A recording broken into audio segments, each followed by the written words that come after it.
You're here because you made a decision to not continue letting your emotions get the best of you. It's probably because you have at least once wished to go back to the past and tell yourself to take a step back and not be an idiot. The best time to solve this was yesterday. The second best time is now, and you are going to get better than your past self by mastering each of these emotional defaults. It's not going to be a one day job, but you'll learn these skills over time and get better with more practice.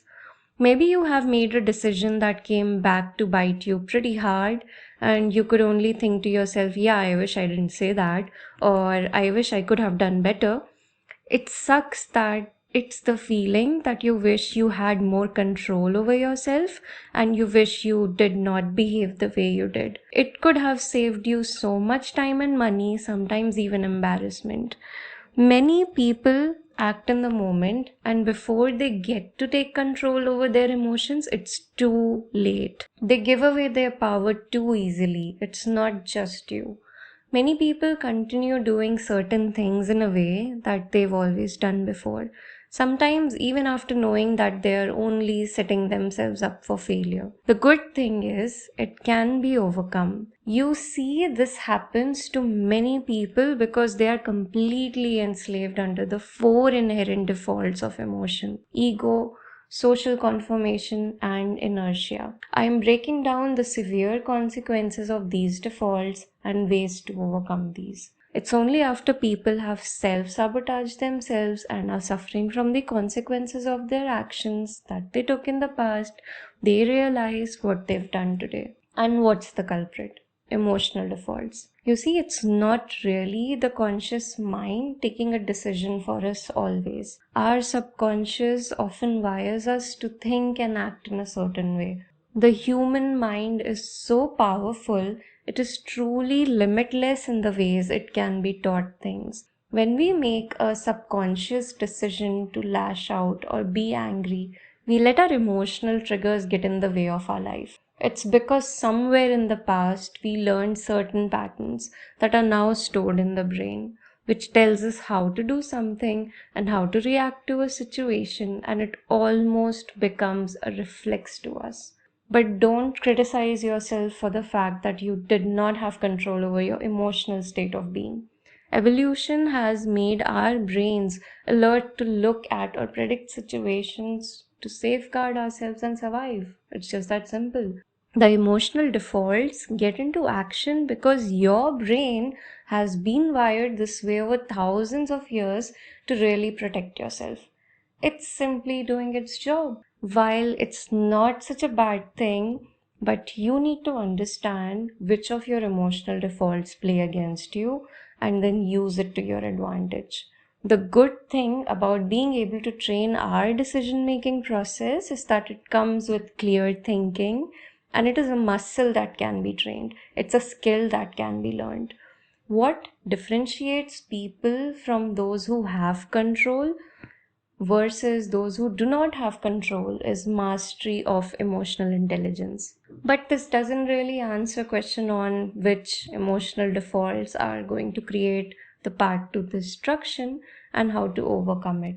So let's take a step back from that and let's focus on where we are right now. You see, the thing is, the human mind generates more than 15,000 thoughts every day, and only 10% of these thoughts are actually positive or constructive. It's very easy to identify a reactive person from a responsive person based on how they let these thoughts control their actions. A reactive person would take everything on them personally and then would never miss an opportunity to talk back or argue or really miss a chance to self reflect and really think about something. On the other hand, a responsive person would use the power of clear thinking instead of being controlled by the emotional defaults of being reactive towards what others are saying or whatever limiting beliefs they think they have, which stops them from taking any action towards their success. Let's discuss four of these, each deadly defaults in detail. Number one, the emotional default. The human mind is so complex, so powerful and limitless, and still It's also a playground of emotional defaults. We hold so nearly and dearly how we feel about something or someone. We also want to be heard and loved and accepted as a primal default. If anyone were to challenge our beliefs, we get into a warrior mode and prepare to do anything and everything to not be proved wrong. Political discussions and family gatherings are common examples of when sometimes people would get personal and indulge in a heated exchange of words. They may not mean to say mean things to the other person during this debate, but sometimes something comes over them. They say mean and hurtful things they later regret. Maybe in the heat of the moment you said something and even apologized for it. The person may have even forgiven you, but the damage is done. You cannot undo it. And this doesn't stay restricted to political discussions. It extends beyond to office parties, meetings, or any social gathering you can think of. After the damage is done, people think, oh, I really do not know what came over me at that time, or what I said really wasn't me. The thing is, the voice that comes over ourselves is also a part of us. When this voice is suppressed over and over, it only comes back louder. If you always want to be right and see yourself losing in questions like, why does this only happen to me? Why did that conversation leave me feeling drained? I defended my honor by arguing and silencing the other person. And then these are signs of emotional defaults taking over. But just as with every skill, learning to manage our emotional reflexes is the easiest. One of the first ways is to know the halt principle and cure the roots of this problem. If you're feeling hungry, angry, lonely, or tired, know you will be in a highly emotional state, which is a feast for emotional defaults to take over. If you're frequently hungry and observe yourself lashing out due to this on others, look at your daily nutritional intake. Our relationship with food affects how we feel about our current situation. You need to serve and nourish your body to keep it moving. Similarly, avoid taking decisions when you are feeling lonely, angry, tired, or sleepy. You'll probably let your emotional defaults take over and make a fool of yourself again. The second way is to create mental buffers. Here's a simple exercise. Remember the last time when you experienced frustration and trace back to the origins of how you ended up there. Let's say you were late to a meeting because you overslept. Trace back the thought patterns that got you there. Did you sleep late? If yes, then think what made you sleep late. Was it binge watching Netflix or eating dinner late? Or was it something else? If it was eating late, you need to find a way to adjust your eating routine and improve your sleep cycle. Trace back your thought patterns and go from there. Moving on to the second default, the ego default. This is the default that is self-serving and prevents us from seeing ourselves. It's the same emotions that make us go, how dare that idiot cut the line ahead of me? Or how dare this person treat me this way? Doesn't he know who I am? It's a self-righteous bias that makes us feel superior and better about ourselves. Human civilization has long been making sense of hierarchy to survive. So finding a place in this hierarchy and making a sense of it in some way has been a way of survival for humankind for thousands of years. While sometimes the ego default can give us a little bit of self-validation, it also usually blocks us from going all the way into pursuing excellence. You see, you always want to find a way to feel better or superior than the other person because that's evolutionary and your brain is trying to protect you by giving you a place in the hierarchy that you can make sense of. So, to overcome this default, we need to take accountability of ourselves and the situation. If you feel you had no role in a mistake or feeling a certain way or coming to a situation you did not want, you're still going to suck it up and take accountability. It's just that simple. Even if it's not your mistake, you have a role in dealing with the outcome that is there in front of you. Make peace with it.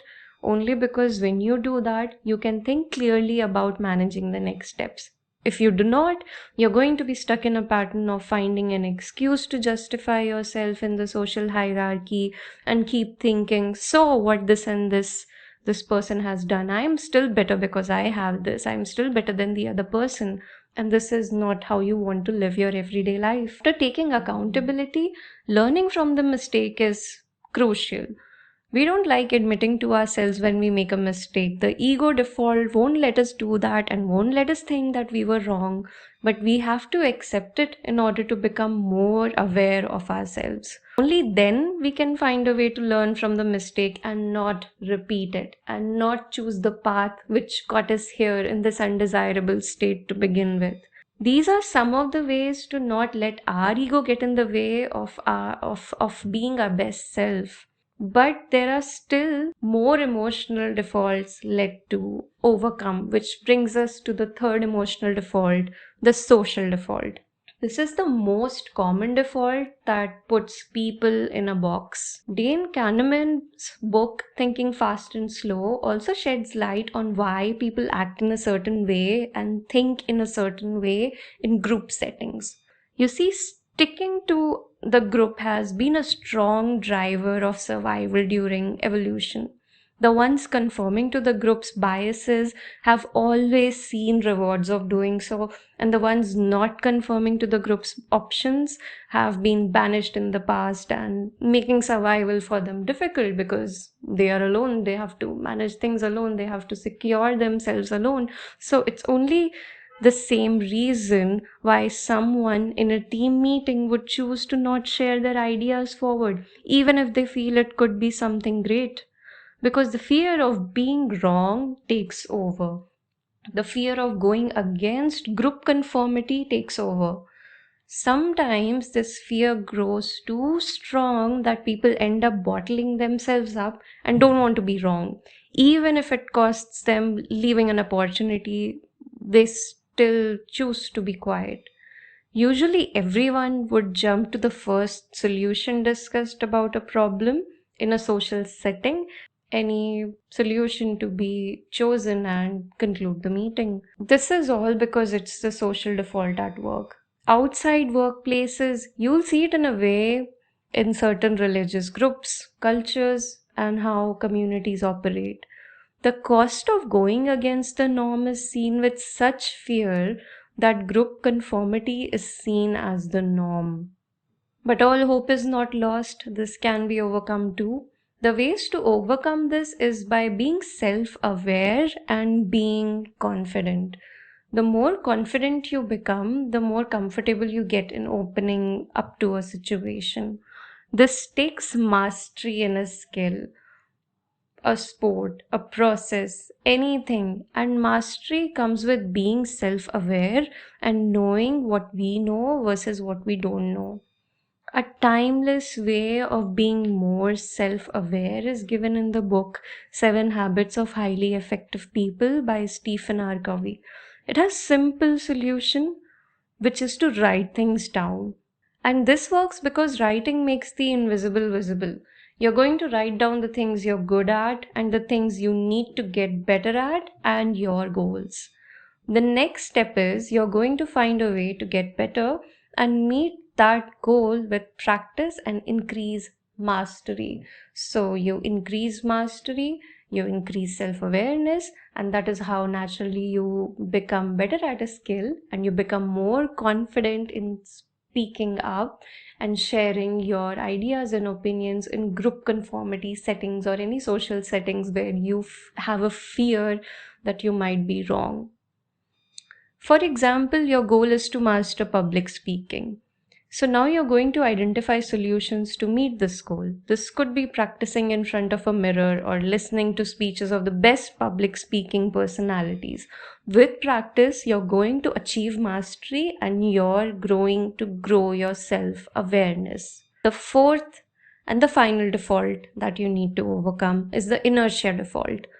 The last default that gets in the way of our work is the inertia default. It sounds a lot like I've always done this before in this exact way, so I'm not going to change now. The past cannot be used as a barometer of success in the future, you see. We understand life looking backwards, but we have to experience it moving forward. Look around you. So many things exist today that were impossible to even think about 10 years back or 100 years back.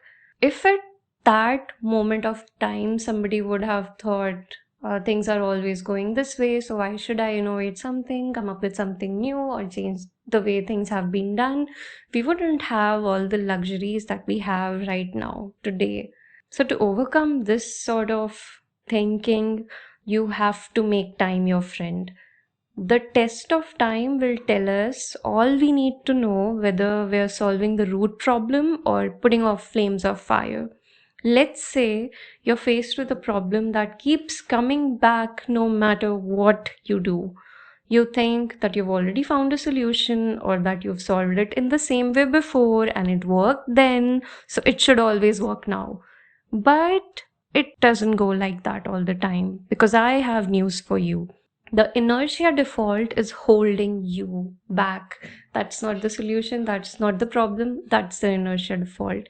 If the solution that you found is the best, it should work again and again, and it should work perfectly fine every time. But if the solution is outdated, then it's time to look at a new approach. Another thing to validate your solutions is using test of time. Simply, that is what we discussed. You're going to think about the solution you came up with. If this situation is going to reoccur in future, so this is a simple test. If this solution is going to solve a problem that might reoccur in future, then it's a valid solution. But if this solution doesn't solve the problem at hand, it's going to repeat again and again, then you're just putting out fires. It means you haven't truly fixed the problem. And if you're going to leave it unchecked, these emotional defaults would keep coming back whenever you're triggered in the events of triggers and lead you towards a destructive past.